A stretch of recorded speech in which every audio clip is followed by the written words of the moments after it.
तहाँ जाई देखी बन शोभा, गुंजत चंचरीक मधुलोभा। वहां जाकर उन्होंने वन की शोभा देखी। मधु यानी पुष्पराज के लोभ से भौरे गुंजार कर रहे थे। नाना तरु फल फूल सुहाए, खग मृग वृंद देखी मन भाए। शैल विशाल देखिए के आगे, तापर धाई चढ़े भय त्यागे। अनेकों प्रकार के वृक्ष फल फूल से शोभित हैं। पक्षी और पशुओं के समूह को देखकर तो वे मन में बहुत ही प्रसन्न हुए। सामने एक विशाल पर्वत देखकर हनुमान जी भय त्याग कर उस पर दौड़ कर जा चढ़े। उमान कछु कपि कै अधिकाई, प्रभु प्रताप जो काल ही खाई। गिर पर चढ़ी लंका तेहि देखी, कही न जाई अति दुर्ग विशेखी। शंकर भगवान कहते हैं, हे उमा, इसमें वानर हनुमान की कुछ बड़ाई नहीं है। यह प्रभु का प्रताप है जो काल को भी खा जाता है। पर्वत पर चढ़कर उन्होंने लंका देखी। बहुत ही बड़ा किला है, कुछ कहा नहीं जा सकता। अति उतंग जल निधि चहु पासा, कनक कोट कर परम प्रकाशा। वह अत्यंत ऊंचा है, उसके चारों ओर समुद्र हैं। सोने के परकोटे यानी चार दीवारी बनी हुई है और उसका परम प्रकाश उदीप्तमान हो रहा है। कनक कोट विचित्र मणिकृत सुंदरायतना घना, चौहट हट सुबट बीथी, चारुपुर बहु विधि बना। गज बाजी खच्चर निकर पदचर, रथ बरूथनि को गनय। बहुरूप निशिचर जूथ अति बल, शेन वरनत नहीं बने। विचित्र मणियों से जड़ा हुआ सोने का परकोटा है। उसके अंदर बहुत से सुंदर सुंदर घर बने हुए हैं। चौराहे, बाजार, सुंदर मार्ग और गलियां हैं। सुंदर नगर बहुत प्रकाश से सजा हुआ है। हाथी, घोड़े, खच्चरों के समूह तथा पैदल और रथे के समूहों को कौन गिन सकता है। अनेक रूपों के राक्षसों के दल हैं। उनकी अत्यंत बलवती सेना वर्णन करते नहीं बनती है। बन बाग उपवन बाटिका, शरकूप वापी सोहहीं। नर नाग सुर गंधर्व कन्या, रूप मुनि मन मोहहीं। कहूँ माल देह विशाल शैल, समान अति बल गर्जहीं। नाना अखारन भिरहीं बहुविधि, एक एकन तरजहीं। वन, बाग, उपवन यानी बगीचे, फुलवाड़ी, तालाब, कुएं और बावलियां सुशोभित हो रही हैं। मनुष्य, नाग, देवताओं और गंधर्वों की कन्याएं अपने सौंदर्य से मुनियों के भी मन को मोह लेने वाली दिखती हैं।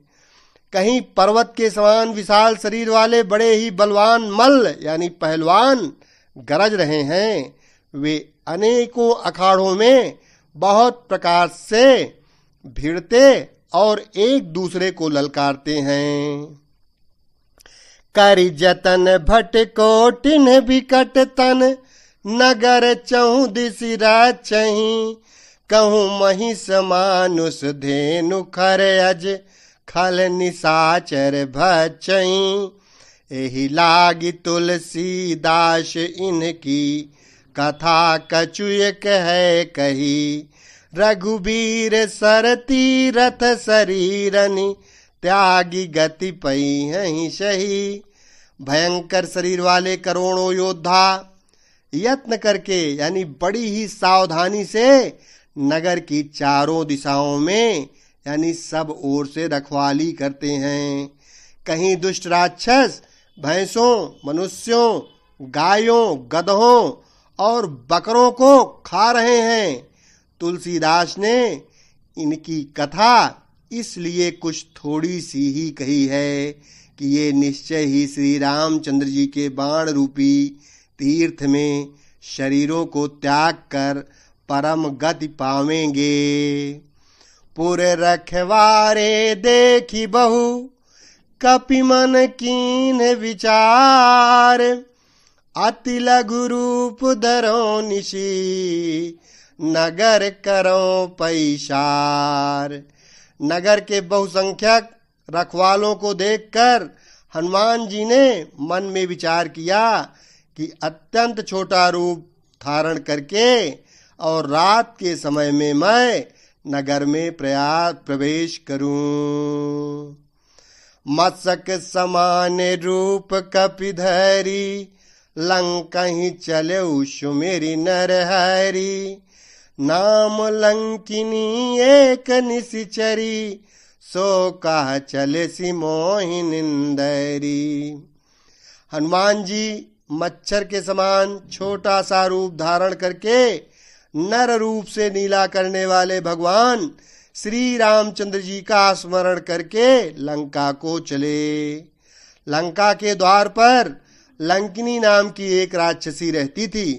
वह बोली, मेरा निरादर करके बिना मुझसे पूछे कहाँ चला जा रहा है।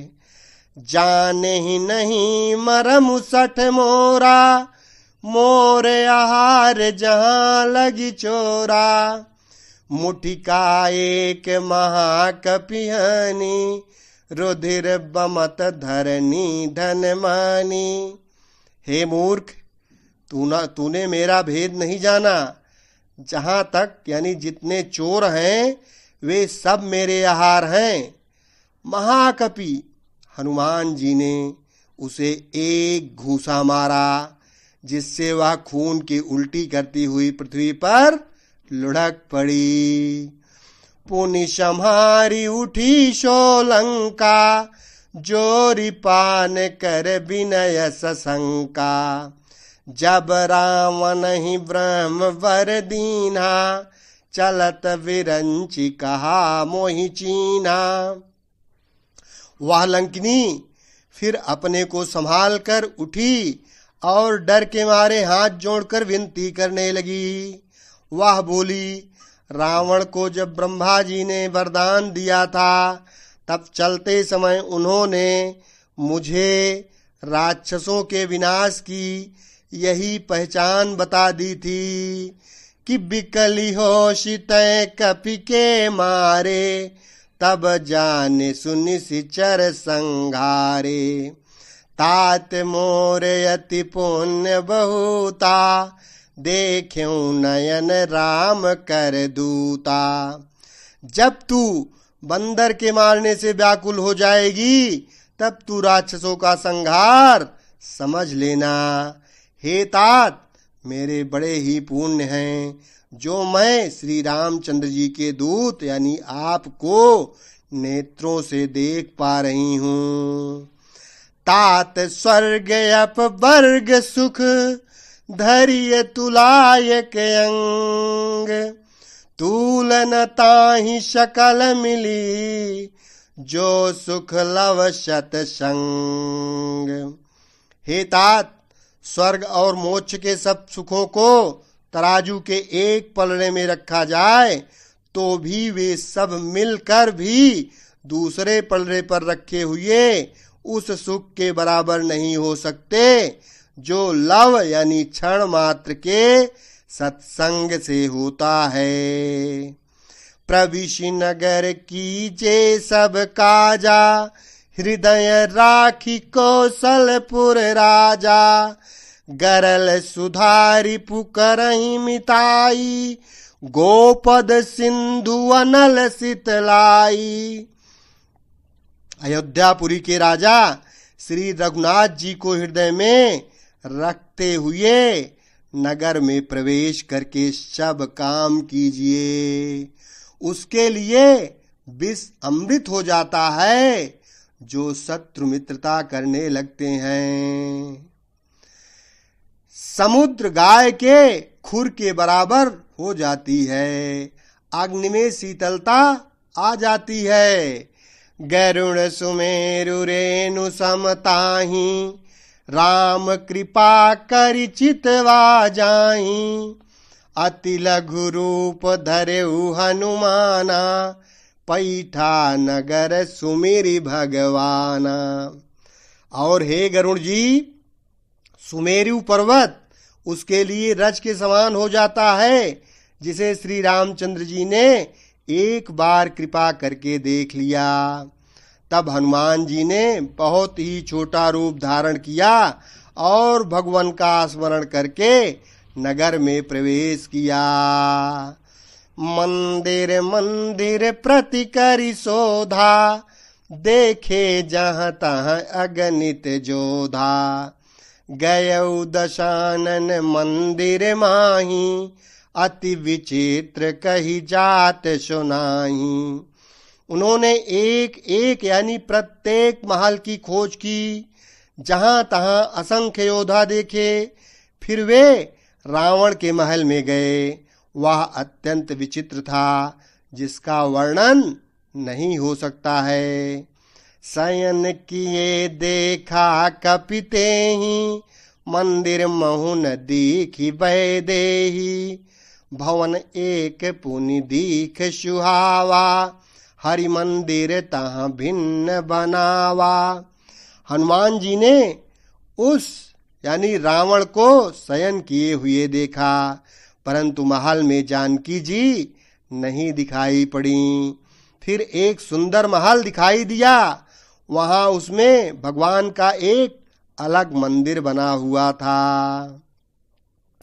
रामायुध अंकित गृह, शोभा बरनि न जाय। नव तुलसी का वृंद तहाँ, देखी है रस कपिराय। वह महल श्री राम जी के आयुध यानी धनुष बाण के चिन्हों से अंकित था। उसकी शोभा वर्णन नहीं की जा सकती। वहां नवीन नवीन तुलसी के वृक्ष समूहों को देखकर कपिराज श्री हनुमान जी प्रसन्न हो गए। लंका निशिचर निकर निवासा, यहाँ कहाँ सज्जन कर बासा। मनमहु तर्क करें कपिलागा, तेहि समय विभीषण जागा। लंका तो राक्षसों के समूह का निवास स्थान है। यहाँ सज्जन यानी साधु पुरुष का निवास कैसे हो सकता है। हनुमान जी मन में इस प्रकार से तर्क करने लगे। उसी समय विभीषण जी महाराज जाग गए। राम राम तेहि सुमिरन कीना, हृदय रस कपि सज्जन चीना। एहि सन हठि करिहउँ पहिचानी, साधु ते होई न कारज हानि। उन्होंने विभीषण को राम का नाम स्मरण करते हुए जब यानी भगवान का वो स्मरण करने लगे, राम नाम का उच्चारण करते हुए विभीषण जी महाराज को सुना, तो हनुमान जी ने उन्हें सज्जन समझ लिया और अपने मन में ही प्रसन्न होने लगे। हनुमान जी ने विचार किया कि इनसे हट करके यानी अपनी ओर से ही परिचय करूंगा, क्योंकि साधु से कार्य की हानि नहीं होती है, यानी प्रत्युत लाभ ही होता है। विप्र रूप धरि बचन सुनाए, सुनत विभीषण उठिता आए। करि प्रणाम पूछी कुशलाई, विप्र कहूँ निज कथा बुझाई। ब्राह्मण का रूप धरकर हनुमान जी ने उन्हें वचन सुनाए यानी पुकारा। सुनते ही विभीषण जी उठकर वहां आए, प्रणाम करके कुशल पूछे और कहा कि हे ब्राह्मण देव, अपनी कथा समझा कर कहिए कि तुम हरिदासन मह कोई, मोरे हृदय प्रीति अति होई। कि तुम राम दीन अनुरागी, आयहूँ मोहि करन बड़ भागी। क्या आप हरि भक्तों में से कोई हैं? क्योंकि आपको देखकर मेरे हृदय में अत्यंत प्रेम उमड़ रहा है। अथवा क्या आप दीनों से प्रेम करने वाले स्वयं श्री राम जी ही हैं, जो मुझे बड़भागी बनाने के लिए, यानी घर बैठे ही दर्शन देकर कृतार्थ करने के लिए यहाँ आए हैं। तब हनुमंत कही सब राम कथा निज नाम, सुनत जुगल तन पुलक मन, मगन सुमिरि गुण ग्राम। तब हनुमान जी ने श्री रामचंद्र जी की सारी कथा कहकर अपना नाम बताया। सुनते ही दोनों के शरीर पुलकित हो गए और श्री राम जी के गुण समूहों का स्मरण करके दोनों के मन में प्रेम और आनंद में उत्साह पूर्वक पूरा शरीर पुलकित हो गया और वो मग्न होने लगे। सुनहु पवन सुत रानी हमारी, जिम दसननि महु जीभ विचारी। तात कबहु मोहि जानी अनाथा, करिहहि कृपा भानुकुल नाथा। विभीषण जी ने कहा, हे पवन पुत्र, मेरी रहनी सुनो। मैं यहाँ वैसे ही रहता हूँ जैसे दांतों के बीच में बेचारी जीभ रहती है। हे तात, मुझे अनाथ जानकर सूर्य कुल के नाथ श्री रामचंद्र जी क्या कभी मुझ पर कृपा करेंगे? तामस तनु कछु साधन नाही, प्रीति न पद सरोज मन माही। अब मोहि भा भरोस हनुमंता, बिनु हरि कृपा मिलहि नहीं संता। मेरा तामसी यानी राक्षसी शरीर होने के कारण साधन तो कुछ बनता ही नहीं है और न ही मन में रामचंद्र जी के चरण कमलों में कोई प्रीति उत्पन्न होती है। परंतु हे हनुमान, अब मुझे विश्वास हो गया कि श्री राम जी की मुझ पर कृपा है, क्योंकि हरि की कृपा के बिना संत नहीं मिलते हैं। जो रघुबीर अनुग्रह कीन्हा, तौ तुम मोहि दरसु हठि दीन्हा।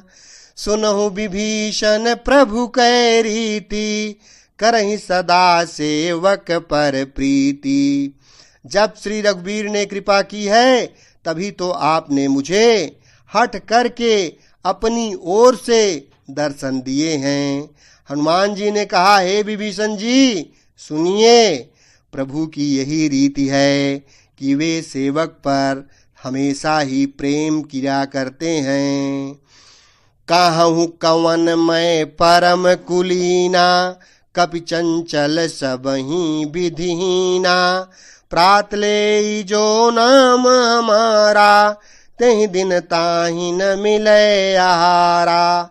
भला कहिए, मैं ही कौन बड़ा कुलीन हूँ, जाति का चंचल वानर हूँ और सब प्रकार से नीच हूँ।